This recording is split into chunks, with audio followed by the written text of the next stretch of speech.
سلام تماشابینان گرامی، خلاصه خبرهای مهم 12 ینور تاجیکستان را از پایگاه خبری بامداد برایتان پیشکش میکنیم. شروع میکنیم از یک نگاه کوتاه به سرخط خبر مهم روز در این برنامه. بازداشت طبیب تاجیکی که ادعا داشت چند بار خدا را دیده با پروردگار عالم صحبت داشته است. زلطه کرونا به تاجیکستان برگشت. نیم سال بعد از کار رفتن نورالیف. هواپیمای سامان ایر از نیمه را به دوشنبه برگشت. جانبک وزرای خو میگویند آنها را خدا از مرگ نجات داد. سردار گنجشتاب ارتش روسیه را برابری جنگ اوکراین فرستادند. برق تاجیک لیمیت برق را برداشت ولی نگفت که تماما یا فقط برای چند روز. متاسفانه همه 6 طفل ششگانه که در خوجند تولد شده فوت دیدند.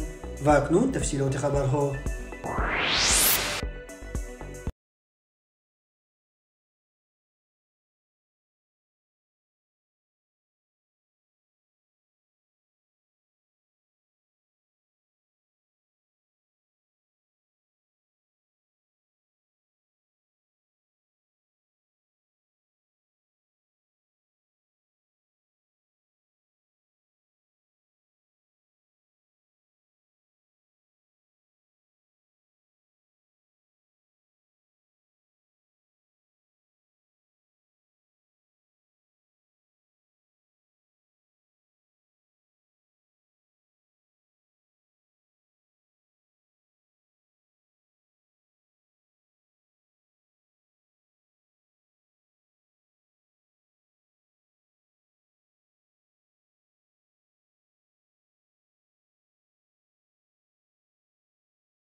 وزارت کارهای داخلی تاجیکستان شام 11 ینور سال 2023 در نشر دولتی برنامه تلویزیونی اخبار وزارت کارهای داخلی خبر داد که کارمندان ریاست کوفتوکوب جنایی این وزارت بختیار شویف نام بلاگر را دستگیر کرده به ضد او بر اساس ماده 462 علاوه 1 کودکس حقوق ویرانکنی ماموری تاجیکستان با اتهام برانگیختن کینه و عداوت یا نزاع اجتماعی، نژادی، ملی، محلگرایی یا دینی پرونده ماموری گشودند.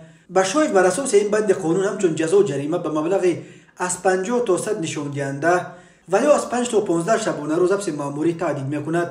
وزارت کارهای داخلی گفت بختیار شویف به خاطر جلب تماشابینان بیشتر در کانال‌هایش در اینترنت و به دست آوردن درآمدهای بیشتر دست به آدمفریبی زده است. بختیار شویف کارمند مرکز طبابتی شهیار که با طبابت بیماری‌های ستون موره نام برآورده بود، اخیراً در یک ویدیو ادعا کرد که قبلا از خوجه خضر امر دستور گرفت و اخیراً چند دفعه به ملاقات خود خداوند شرفیاب شده است.